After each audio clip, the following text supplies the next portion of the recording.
Benjamin Marr is going to talk in just a moment about alternative therapy, and the reason for asking Benjamin Marr in is because alternative therapy is becoming an awareness much greater than it was, say, 10 years ago. But the reason I asked Benjamin Marr to come in is because he works with HIV-positive people and the elderly. So, okay, Benjamin Marr, having put you on the pedestal, who are you? I'm Benjamin Marr. Yeah. I'm a creative arts therapist. I believe very strongly in creativity as healing. I think as people, a lot of us forget that inside we are very, very creative. I think at school we're told that we can't paint, we can't write, we can't dance, and I think then when we become adults we find that we're quite stiff in ourselves. And it's you mean you're not given the confidence at school? Yes. Well, the confidence is taken away from us. Right. And I find a lot of my work is about trying to bring that confidence back, trying to give people the strength to be creative again and to recognize that they are creative. Where does creative arts come in? Well, it's quite respected in America, and it is quite well known here in Britain. It's been going really here in Britain since the end of the war. Art therapy started here in the war when people returned and realized that there was a need for something in the wards to recover. Well, it depends on what form of creativity we're talking about. If we're talking about drama, we might be talking about that. Yeah. I was actually thinking about painting. I think that's where art therapy began. Dance therapy began in America. I mean, the basic idea is that creativity is healing, and that awareness came around the time of at the end of the war. Now, I've seen some things work, like music therapy, for example. I've been down to the school that music therapy runs, mostly with deaf and or dumb kids, and it's an extraordinary, and also very disturbed kids, and that's an extraordinary thing. It's the use of music in a class environment to make them calmer or to excite them or whatever. Arts therapy, painting. Are you talking about keeping patients quiet and just filling in the gap between life and death? No, I'm definitely not talking about that. I'm talking about making people conscious of their abilities, empowering people. A lot of people that I work with might be involved in a bereavement situation, might be close to coping with a terminal illness. They might be in very serious situations, and a lot of their power is taken away from them by the medical practitioners. You can't say that. What do you mean the power is taken away from them? Their feeling of an ability to be themselves, to be in charge of themselves. When you're in a lot of those situations, you're being looked after, you're being told what to do, you're being told what's good for you. Yes. And there is nothing that you can do.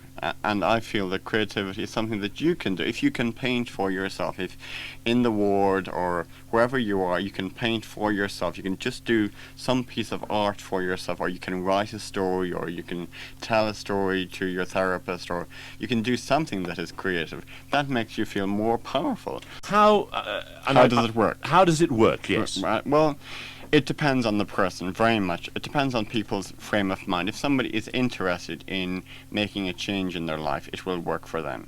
And if they choose this form of therapy as the form of therapy for them. Let's take it through very quickly. If I come to you, and I have no skills, I'm a businessman, let's say I'm a yuppie, right? Yes. And all I know about is making money. So I've got no ability with my hands because I was paid someone to do that. Yes. And I've got no opinions. I haven't read a book in 20 years. How do you start with that? Well, you'll probably be very negative about creativity. Yeah. But there'll be something in you that will have brought you to me.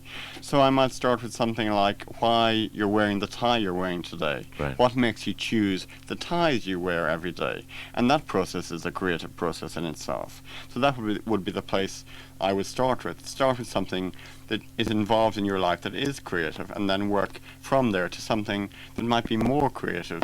I mean, everything in life can be made creative, and everybody has an ability to do something. You know, if it's painting, writing, whatever. Yes. But you start, in my opinion, you start where they're at, where somebody is at. Right, I understand that. Do you believe it is possible for a creative arts therapy, not just to help someone, and I see how I can help someone because it can satisfy something that's inside all of us, the joy of being creative. Do you think it can actually change people's medical condition? I think there are a lot of links between motion and emotion, and between the holistic and the physical, and I think I wouldn't make a claim that creative arts therapy could change a medical, chemically based condition. Like it's a complementary medical kind of therapy. It's not making any claims to make any kind of chemical changes. But I think there are so many links between the mind and the body, Yes. and the body is such a powerful thing that if the mind is healed, then the body can heal itself. I mean, you talked about your healer, and do you have back pain? I have a broken back. I mean, if you're feeling more relaxed and more together, your back pain is. I don't know, but maybe your back pain gets less. It works. Simply, Yeah. I don't ask about it. I don't question it. Yeah, exactly. So I mean, it works for you. It's about your mind healing your body. Yeah. I think there are a lot of charlatans out there, and I think if you do see a complementary therapist, you should take a lot of care to make sure the person is professional and does have qualifications, because there are a lot of people out there that are unqualified This man is a Dublin graduate. What in? in everything. No. in drama. In drama, right. And dance movement. Not in therapy. Irish history, because everyone I ever No, meet says nothing Irish Irish political history. history. No. Dublin University, also Yes. the University of London and Hertfordshire. He's a highly qualified therapist.